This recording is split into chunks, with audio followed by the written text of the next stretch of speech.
Hello IIT वालों, कैसे हो आप सब? पता है आपके बारे में बाहर क्या बोलते हैं लोग? आपको क्या कह के बुलाते हैं पता है आपको? Beautiful minds of the nation. Beautiful minds of the nation कहा जा रहा है आपको बाहर। मतलब पता है, बस इसी चक्कर में मेरे पापा भी चाहते थे कि मैं आईआईटी चला जाऊं।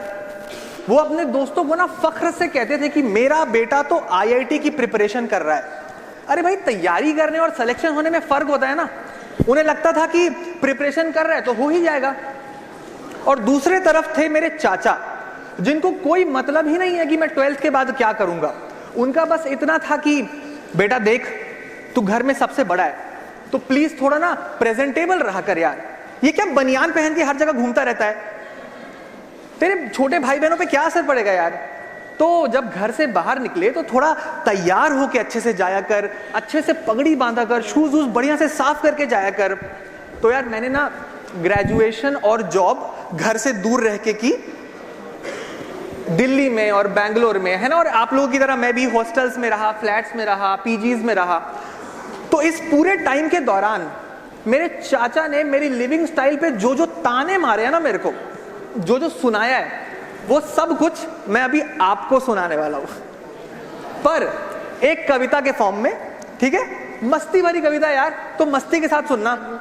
तो मेरे चाचा ने मेरे को क्या बोला, वो कहते कि भी अपने गंदे जूते साफ नहीं रख पाते हो, कभी कभी तो फीतों को उलझा के बैठ जाते हो, बटन कमीज के देखो फिर से उल्टे पुल्टे लगा रहे, आज नहाया नहीं अगर तो काम इत्र से चला रहे, पैंट सरकती है हर बार तुम हर बार ऊपर करते हो, रूम पे बेल्ट पड़ी है ना क्यों इतना आलस करते हो, फ्लश नहीं काम करता है तो प्लम्बर को बुलाओ ना, जेट में पानी के प्रेशर को अब तो ठीक हो ना, बिस्तर की चादर को बदले हुए महीने कितने हैं, मौजों की फैली दुर्गंध और मच्छर घूमते इतने हैं, गंदे कपड़े सड़ते रहते क्यों नहीं उनको धोते, अरे गंदे कपड़े सड़ते रहते क्यों नहीं उनको धोते, और बातों पर क्यों इतना गुस्सा होते, एक बात बताना अमनदीप तुम बड़े क्यों नहीं होते, एक बात बताना अमनदीप तुम बड़े क्यों नहीं होते, बिखरा कमरा बिखरे तुम और लैपटॉप पे ही आंखें हैं, बिखरा कमरा बिखरे तुम और लैपटॉप पे ही आंखें हैं, Sherlock Holmes game of thrones की दुनिया में झांके हैं, बिस्किट और नमकीन के पैकेट देखो खुले पड़े हैं क्यों, अंदर उनके चींटियों के महल बने पड़े हैं क्यों, पानी भरने के अवसर दिन में 2 ही बार आते हैं, नींद कभी कभी गेम्स तुम्हारे उनको भी खा जाते हैं, गर्म हवा में सोते या कूलर में पानी भरते हो, टंकी जब भर जाती है तो क्या पानी बंद करते हो, गैस का चूल्हा छोटा है, गैस का चूल्हा छोटा है पर उसमें जंग लगी है भाई, दिन भर मैगी खाते रहते मैदा बन जाओगे भाई, कि दिन भर मैगी खाते रहते मैदा बन जाओगे भाई, और दुनियादारी की नदियों में जाओ लगाओ गोते, दुनियादारी की नदियों में जाओ लगाओ गोते, आंखों से क्यों आंसू टपक पड़े हैं मोटे मोटे, एक बात बताना अमनदीप तुम बड़े क्यों नहीं होते, एक बात बताना अमनदीप तुम बड़े क्यों नहीं होते। तो मेरे चाचा जान मेहरबान ये सुनाया करते थे मुझे। तो यार इससे आपको 2 बातों का अंदाजा लग गया होगा। पहला ये कि मेरा नाम है अमनदीप, और दूसरा ये कि मैं कविताएं लिखता हूं और कहानियां भी। तो यार 2016 में ना कॉलेज से प्लेसमेंट लेके बैंगलोर जाके मैं आईटी जॉब ही करने लगा था, पर मेरा दिमाग हमेशा स्टेज पे रहता था, जैसे मैं अभी खड़ा हूं। I always used to imagine myself as a performer all the time, है ना। मन करता था कि जॉब छोड़कर बस मुंबई भाग जाऊं और आर्टिस्ट्स की उस दुनिया में जाकर परफॉर्म करूं, पर कभी हिम्मत ही नहीं आई। अब जॉब में मन नहीं लगता था, पर पैसे तो वहीं से आ रहे थे ना। तो बस इसी पैसे की लालच में, इसी मोह में समय बीतता गया, साल गुजरते गए, मैं कविताएं और कहानियां फिर भी लिखता रहा, पर हिम्मत कभी ना आ सकी। उसके बाद जाके आया लॉकडाउन और मौका मिला सालों बाद अपने पेरेंट्स के साथ रहने का। तो इस दौरान मेरे पेरेंट्स ने जब मुझे देखा उनके घर में 15 दिन से ज्यादा रहते हुए, तो उनको एकदम से रियलाइज हुआ कि हमारा बेटा तो बहुत बड़ा हो गया है, अभी तक इसकी शादी क्यों नहीं हुई।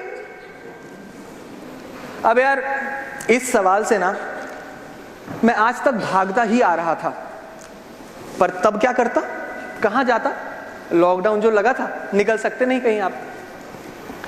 और यार उनको ये भी कैसे समझाता कि ये ना मेरे लिए इजी नहीं है, क्योंकि इससे पहले बैंगलोर में मेरा एक रिलेशन था, you know, the first of my life.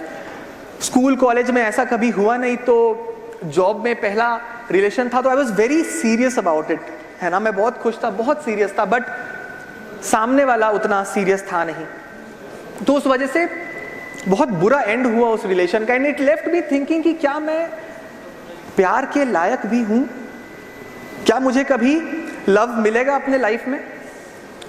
तो लॉकडाउन में although there was this girl, you know, who used to like me, and हम डेट भी कर रहे थे उस टाइम, पर मन में हमेशा ये ख्याल चलते थे कि पता नहीं यार ये कैसे पैन आउट करेगा, पता नहीं मुझे भगवान ने प्यार के लिए बनाया है कि नहीं।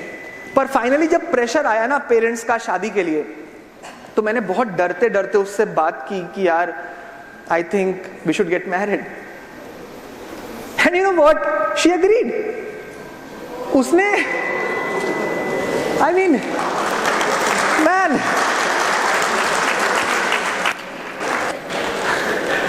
उसने अपने घर वालों से बात की, उसके घर वाले भी मान गए यार।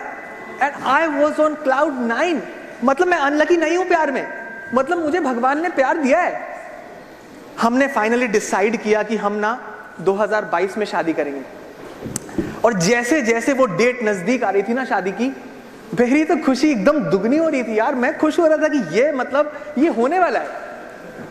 But she started to realise that she is in love with the idea of me that is in her mind and not the real me. हाँ, मतलब मैं भी उस समय ये बात नहीं समझ पाया था, पर आई एम श्योर आप लोग तो समझ रहे होंगे ना। After all you are the beautiful minds of the nation, yes. Anyway, तो यार उसने मुझे बताया दैट उसको ऐसा लगता था कि मैं बहुत बदल चुका हूं, and I am not the same person that she used to think I was. और शादी से जस्ट 1 महीने पहले she broke up with me. कभी मेरे भी गम की बात निकले कि सूरज चांद के अब साथ निकले, हमारे प्यार का निकला जनाजा। जनाजा कहते हैं अर्थी को। कभी मेरे भी गम की बात निकले कि सूरज चांद के अब साथ निकले, हमारे प्यार का निकला जनाजा, हमारा मन तो था बारात निकले, हमारा मन तो था बारात निकले।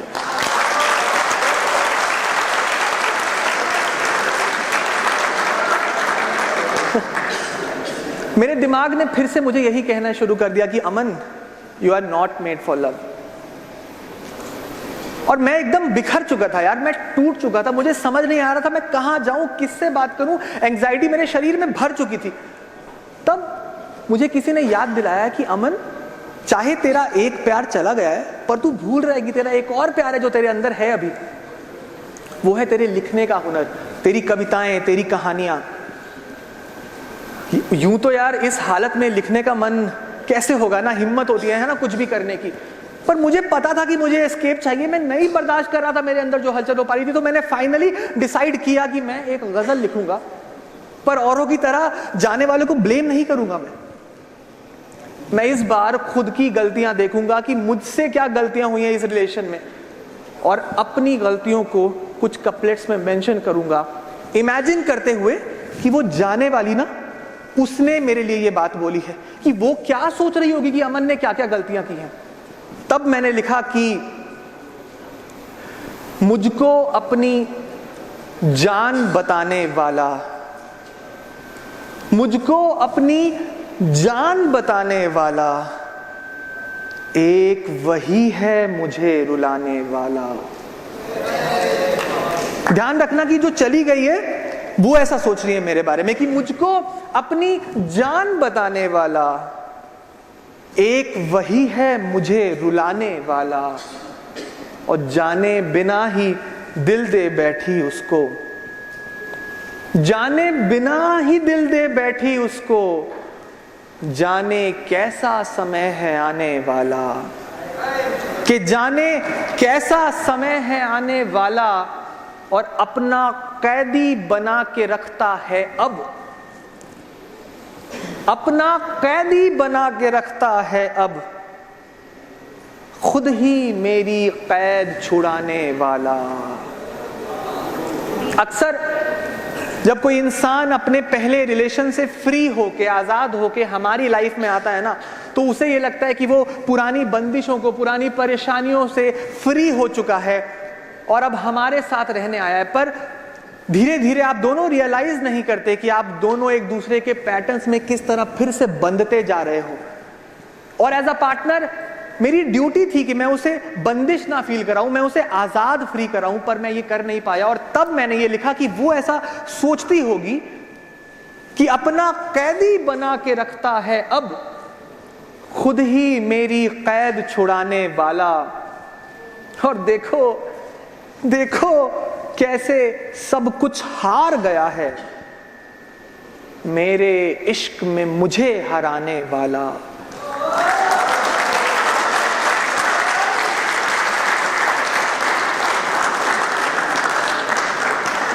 मैं जानता हूं कि ये तालियां आप सबको बहुत खुश कर रही हैं और आप तालियां बजा रहे हैं, पर ये जिस इमोशन में मैंने लिखा, जिन आंसुओं में वो लिखा, मुझे पता नहीं था कि कभी मुझे इतनी तालियां मिलेंगी। उसके लिए थैंक यू सो मच।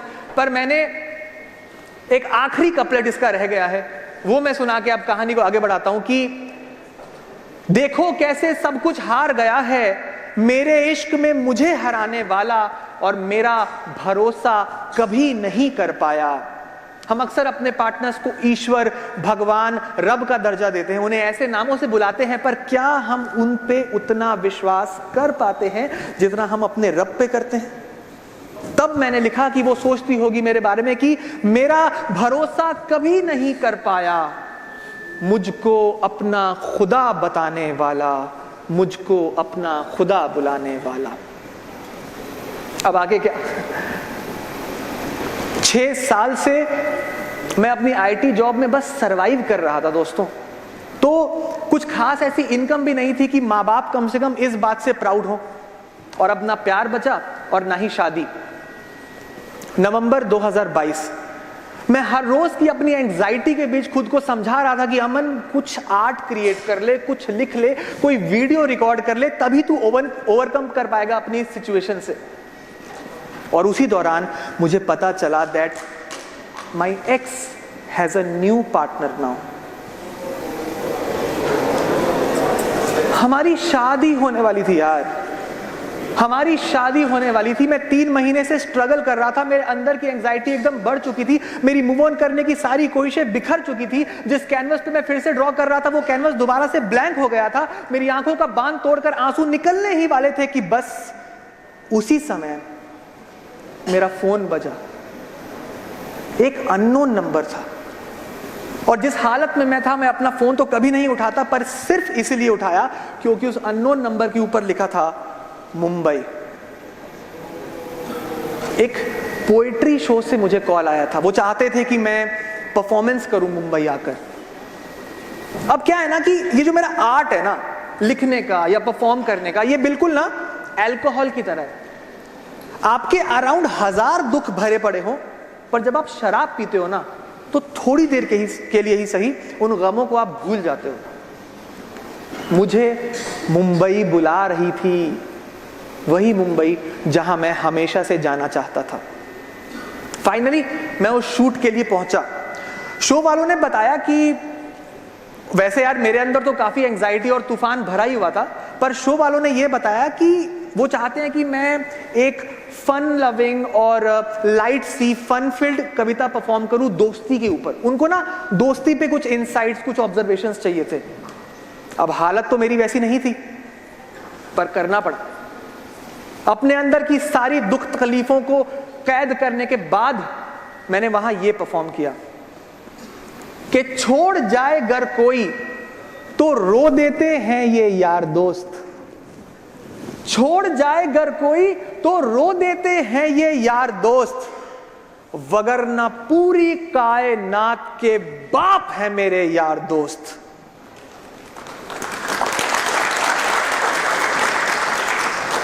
छोड़ जाए घर कोई तो रो देते हैं ये यार दोस्त, वगरना पूरी कायनात के बाप है मेरे यार दोस्त। और एक रोज ले ही लेते हैं बंगला गाड़ी सोना सब, एक रोज ले ही लेते हैं बंगला गाड़ी सोना सब, गोवा जाने की परमिशन नहीं ले पाते यार दोस्त। एक रोज ले ही लेते हैं बंगला गाड़ी सोना सब, गोवा जाने की परमिशन नहीं ले पाते यार दोस्त। और बोल रहे हैं गाड़ी तेरा भाई आज चलाएगा, बोल रहे हैं गाड़ी तेरा भाई आज चलाएगा, किसकी मौत आई है रब जाने या जाने यार दोस्त, कि किसकी मौत आई है रब जाने या जाने यार दोस्त। और अना की खातिर तोड़ सभी की हड्डी पसली एक करें, अना यानी ईगो, अना की खातिर तोड़ सभी की हड्डी पसली एक करें, बाल आंख का टूट जाए तो दुआ मांगते यार दोस्त, के बाल आंख का टूट जाए तो दुआ मांगते यार दोस्त। और सारी क्लासेस में वो सबसे पीछे जाकर बैठ गए, सारी क्लासेस में वो सबसे पीछे जाकर बैठ गए, मेरे लिए जब जान देनी थी आगे आए यार दोस्त, मेरे लिए जब जान देनी थी आगे आए यार दोस्त। शूट अच्छा रहा, पर मुंबई से वापस आने से पहले ना मैंने उससे एक वादा किया कि अगली बार सीधा वहां रहने के लिए आऊंगा। पता नहीं ये वादा मैं कैसे पूरा करता और क्यों किया, पर मैंने बस कर दिया था। घर पहुंच के सबसे पहले मैंने थेरेपी ली, अरे बाप रे बहुत महंगी होती है भाई, पर उस समय मैं थक चुका था और मुझे बहुत जरूरी थी, थोड़ी सेविंग्स लगा के ली मैंने। थेरेपिस्ट ने बोला कि अमन साहब आप ना हर रोज 8-9 घंटे वैसा काम कर रहे हो जो आपको पसंद ही नहीं है करना, तो अगर हर दिन का मोस्ट पार्ट आपका अनसेटिस्फाइड ही जाएगा तो कोई भी दिन कैसे अच्छा होगा आपका। बात बिल्कुल ठीक थी, पर सवाल अब भी वही था, जॉब छोड़ के करूंगा क्या मैं, इंजीनियरिंग के अलावा तो कुछ की नहीं थी, कैसे कैसे पैसे कैसे कमाऊंगा, मुंबई वैसे भी बहुत महंगा है, अपना खर्चा कैसे निकालूंगा। और इसी थॉट में जब मैं था तो एक बार फिर से मेरा फोन बजा, पर इस बार कोई अननोन नंबर नहीं था। मेरा एक दोस्त था जो जानना चाहता था कि मेरे लाइफ में ये क्या उथल पुथल मची हुई है। मेरी सारी कहानी सुनने के बाद उसने कहा अमन तेरे मुंबई जाकर सेटल होने में ना बस एक ही रोड है, वो है तू। मैंने कहा मतलब? कहता भाई बर्न ऑल योर बोट्स। मैंने कहा अरे एक बात को समझाने के लिए तो दूसरी बात भी वैसे बोले जो मुझे नहीं समझ में आ रही है, क्या है ये?